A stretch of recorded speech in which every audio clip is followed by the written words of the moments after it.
बिस्मिल्लाहिर्रहमानिर्रहीम, अस्सलाम वालेकुम। हज़रत ज़िंदगी की कोई मुख्तसर तरीन डेफिनेशन अगर है तो वो ये है कि वक्त जो इंसान को मुयस्सर आता है, पैदा होने से मर जाने तक का वक्त, लम्हात से भरपूर ये ज़िंदगी। इसमें चंद लम्हात ऐसे भी आते हैं जो इंसान को या तो कामयाब कर दिया करते हैं या वो नाकाम हो जाया करता है। इन लम्हात में इंसान ऐसा क्या करता है? मैं हूं आतिर अली सैयद, आप देख रहे हैं और अच्छी बात। हज़रत, अगर हम गौर करें तो हमारे इर्द गिर्द इस दुनिया में जो कुछ मौजूद है वो किसी फैसले का नतीजा है।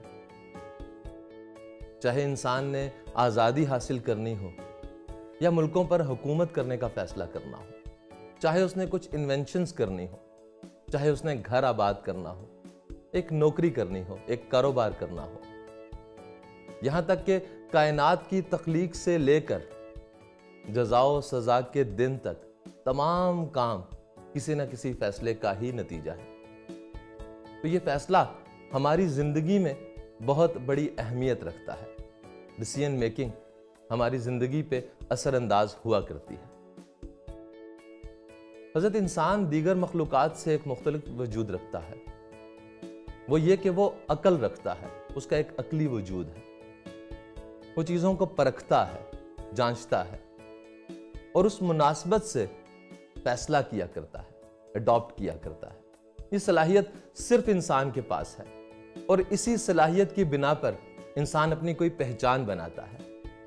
हम जब भी किसी इंसान के बारे में कोई बात करते हैं कि वो क्या है, चाहे वो कोई डॉक्टर हो, कोई इंजीनियर हो, कोई शायर हो, कोई लीडर हो, तो एक लम्हा उसकी जिंदगी में कोई ऐसा गुजरा होता है जब उसने कोई फैसला किया होता है। ये फैसले या तो हमारी जिंदगियों को बनाते हैं या बिगाड़ दिया करते हैं। कोई इंसान क्या है और उसके फैसले से क्या असर हो सकता है, ये बहुत जरूरी हुआ करता है।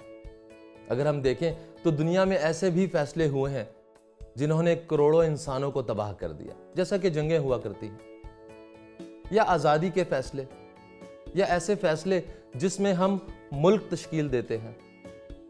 उसके बाद इसी तरह नीचे आते जाएं तो बहुत सी बॉडीज हमारे माशरे में हुआ करती हैं जिनके फैसलों से दूसरे लोग असरअंदाज होते हैं, और यूं करते करते फर्दे वाहिद इन फैसलों से असरअंदाज हुआ करता है। तो बहुत ज़रूरी है एक फर्दे वाहिद के लिए, पर्सनली इंसान के लिए, कि जब वो फैसला कर रहा हो तो उन तमाम चीज़ों को मलहूज़े खातिर रखे कि जिससे उसकी ज़िंदगी आगे चलकर बर्बाद ना हो, ख़राब ना हो।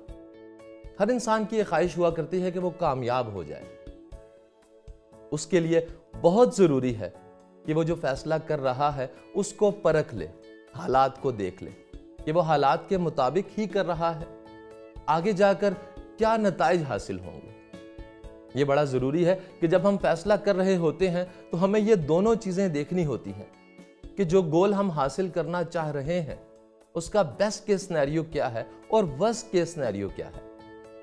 अक्सर हम सिर्फ बेस्ट केस सिनेरियो को अपने जहन में रखते हुए फैसला कर लिया करते हैं और उसके अगर कोई मनफी नताइज हों उनके बारे में हम सोचते नहीं हैं, और जब वो मनफी नताइज हमारे सामने आते हैं तो मुश्किल पड़ जाती है। एक छोटी सी मिसाल ये कि इंसान को एक कारोबार अगर शुरू करना है तो वो जोश में आकर या किसी को देखकर ये फैसला कर तो लिया करता है कि मैं ये कारोबार करूंगा, लेकिन वो ये देखता नहीं है अगर कि इस कारोबार में वो नाकाम हो गया तो क्या होगा। जो कुछ वो लगा रहा है, जो कुछ आज उसके पास मौजूद है, क्या उसके अलावा कुछ बैकअप उसने ऐसा रखा है कि वो सरवाइव कर सकेगा। अगर वो नाकाम हो जाता है तो ऐसा तो नहीं होगा कि वो सड़क पे आ जाएगा। ये वर्स्ट केस सिनेरियो है, लेकिन हम सिर्फ इतना ही देखते हैं कि नहीं, कारोबार कामयाब हो जाएगा, और हमने दूसरों को देखा होता है इसलिए हम ऐसा फैसला करते हैं। हम इंसानों में ये बात भी बहुत पाई जाती है कि हम ट्रेंड फॉलोवर होते हैं, हम बहुत से लोगों के पीछे चलने लग जाते हैं। उसके लिए बहुत जरूरी है कि इंसान अपने आप को पहले देखे, यानी कि सेल्फ डिस्कवरी बहुत जरूरी है। आपके लिए क्या बेहतर है, आप क्या पसंद करते हैं, आप किससे खुश हो जाते हैं, स्टूडेंट्स के लिए अक्सर ये बात बड़ी जरूरी हुआ करती है जब उन्होंने अपने कैरियर का चुनाव करना होता है कि वो हकीकत में क्या है। जब वो ये जानते हैं कि वो हकीकत में क्या है, तब वो ये फैसला कर सकते हैं कि उन्हें किस फील्ड में जाना चाहिए। क्योंकि अल्टीमेटली इंसान को चाहिए तो खुशी ही, इत्मीनान चाहिए, और वो तभी हासिल हो सकता है जब इंसान ने वो फील्ड चुनी हो जिसमें वो खुश रह सकता है, जब उसका पैशन उसका प्रोफेशन बन जाए, जब वो टाइम एंड स्पेस से बाहर होकर काम किया करे, जब उसको थकावट महसूस ना हो। अब हम एक सादा सा मेथड देखें किसी फैसले तक पहुंचने का। तो यूं है कि कोई काम आपको दरपेश आया है तो आपने उसको एनालाइज करना है, पूरी तरह उसके बारे में जांच हासिल करनी है, मालूमात हासिल करनी है। उसके बाद क्या क्या कुछ हो सकता है, उन तमाम चीज़ों को मलहूज़े खातिर रखना है। जैसा कि एक इंसान गाड़ी लेना चाहता है, अब गाड़ी तो चंद लाखों की भी हुआ करती है और करोड़ों में भी हुआ करती है, तो उसको एनालाइज करना है कि उसकी ज़रूरत क्या है या उसके पास कितना है, वो कितना लगाएगा तो वो फ़ायदा हासिल कर सकता है, वो जो सोचकर उसने ये फैसला करना है। इसी तरह जब वो ये इन तमाम चीज़ों की जांच पड़ताल कर ले तो फिर उसके बाद बेस्ट जो सिनेरियो है उसको अप्लाई करे, उस पर काम करे। अक्सर यह हुआ करता है कि हम फैसला तो कर लिया करते हैं मगर उस पर अमल नहीं करते हैं। वही कि हम कुछ फील करते हैं, किसी ज़रूरत को महसूस करते हैं, उसके बारे में सोचते हैं, लेकिन उसको अप्लाई नहीं किया करते हैं। फैसला कर लेने के बाद उसको अप्लाई करना बहुत ज़रूरी है। इसी तरह और बातें, बड़ी मशहूर एक बात आप अक्सर सुनते हैं कि किसी ने कोई फैसला किया और वो ये कह देता है कि मैं जज्बात में था तो मैंने ये फैसला कर दिया। हमेशा याद रखिए कि जज्बात में किया गया फैसला इंसान को आगे चलकर पछताने तक ले जाता है, पछतावा महसूस करता है इंसान, क्योंकि एक तरह से जज्बात में इंसान की अक्ल मुअत्तल हो जाया करती है। वो उस वक्त वही महसूस कर रहा होता है जहां उसका जहन हाईजैक हो चुका होता है, गुस्से में या किसी और इमोशन में। अक्सर हम ऐसे फैसले दुख में भी कर लिया करते हैं। तो यानी जज्बात में हो जब इंसान, तो उसको एक पॉज ले लेना चाहिए, खामोश रह जाना चाहिए, कुछ वक्त ले लेना चाहिए। जब वो ये देखे कि अब कुछ हालात बेहतर हैं, साजगार हैं, तो तब जो फैसला वो करेगा तो बहुत सारी चीज़ों को देख कर करेगा, जांच पड़ताल करके करेगा और उस फैसले के मुस्बत नताइज होंगे। एक और पहलू इसका ये कहूँगा कि बच्चों में ये सलाहियत पैदा की जाए कि वो इंतखाब कर सकें। मेरा अपना एक एक्सपीरियंस मार्केट में ये रहा कि मैंने खातून को देखा अपने बच्चे से ऐसा रवैया करते हुए।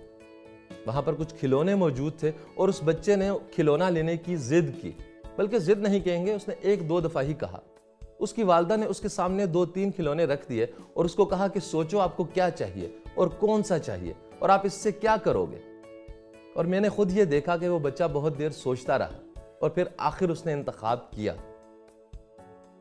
ये सलाहियत आगे चल के बच्चों में बहुत, उनकी जिंदगी में बहुत मुस्बत नताइज पैदा किया करती है। इसके साथ साथ कुछ फैसले ऐसे हुआ करते हैं जो हमारी जिंदगी पर दायमी असर रखते हैं, जैसा कि कैरियर के चुनाव, जैसा कि शादी का फैसला। इसमें ऐसा हुआ करता है कि हम कुछ लोगों से बात करते हैं और उन पर ही डाल दिया करते हैं, उनकी बात को ही मान लिया करते हैं। यह भी एक फैसला है और मशवरा करना भी अच्छी बात है, मगर आप अपने आप को खुद जितना जान सकते हैं कोई दूसरा नहीं जान सकता। आप किसी से मशवरा करें, उसकी बात को भी मलहूज़े खातिर रखें, मगर आखिरकार फैसला आपका अपना ही होना चाहिए। और सबसे बढ़कर यह कि फिर उस फैसले पर कायम रहें। कायम रहने का मतलब यह नहीं है कि रिजिड हो जाए, यानी कि रिस्पॉन्सिबिलिटी ले। अगर नताइज मनफी आ जाते हैं तो आप रिस्पॉन्सिबिलिटी खुद लें, किसी और को ब्लेम ना दें। यह हम इंसानों में बहुत आसान बात पाई जाती है कि हम दूसरों पर ब्लेम डाल दिया करते हैं, हम अपने आप को बहुत सॉफ्ट कॉर्नर दिया करते हैं। हमारे लिए मजलूम तरीन ज़ात अपनी ज़ात हुआ करती है। और उसके साथ साथ अगर फैसलों में कुछ सेटबैक्स आ जाएं तो वो जिंदगी का एक्सपीरियंस समझ लेना चाहिए। बुद्धा ने कहा था कि जिंदगी के बदतरीन लोग जिंदगी के बेहतरीन सबक दे दिया करते हैं। एक्सपीरियंस लें, खुद को पॉजिटिव रखें। और सबसे आखिर में ये कहूँगा, जो कि सबसे ज़रूरी बात है, कि अपने फैसलों में अल्लाह की रज़ा को शामिल रखें। जब भी कोई काम करने लगें तो रब ताला से बरकत और खैर की दुआ करें। हम इस्तिखारा भी करते हैं, और इस्तिखारे की दुआ को अगर आप देखें तो उसका तर्जुमा इंसान को बहुत मुतमईन कर दिया करता है। आप हर सूरत में अल्लाह की रज़ा चाहते हैं, अल्लाह की मर्जी चाहते हैं। खुशियाँ बांटिए, आसानियाँ बांटिए। अपनी तकलीफ से राहत चाहिए तो किसी और के पाँव में चुभा हुआ कांटा निकालिए। रब ताला की नेमतें, बरकतें आप पर निछावर होंगी। अपने मेज़बान आतिर अली सैयद को इजाज़त दीजिएगा। अल्लाह ने के बाद।